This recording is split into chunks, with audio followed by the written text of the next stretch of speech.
Hey everybody, this is Senator Michael Kroon. The governor came out with his budget proposal and the big headlines were first sales tax cut in Minnesota's history. Unfortunately, that's false. If you take a look at this even an inch deep, it becomes obvious that this is a massive tax increase, not a tax cut. Yes, the overall sales tax would come down 0.075%, which means if you spent $10,000, you might save $7.50. But it also makes services that are currently not subject to sales tax subject to the sales tax. Services like accounting, legal, financial planning, trusts, things of that nature.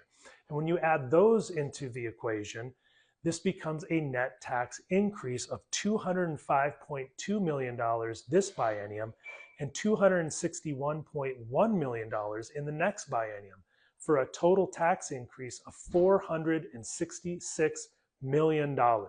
And given the fact that we had $10 billion of tax increases on Minnesotans under the Democrat trifecta last biennium, we simply cannot afford to raise taxes at all this year.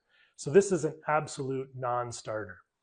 And the proposal doesn't get to the root of the problem, which is runaway spending. Given the fact that in the last biennium, our state budget grew by nearly 40%, you would think that there would be some cuts to some of our state agencies, but there really isn't any significant cuts to any of our state agencies. Instead, the governor proposes to balance the budget on the backs of our most vulnerable population.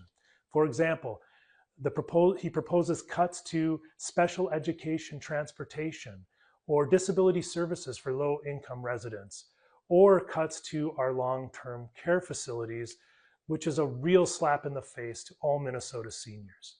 What we need to do is have responsible legislators take back control of the budgeting process and discard most of what the governor is proposing.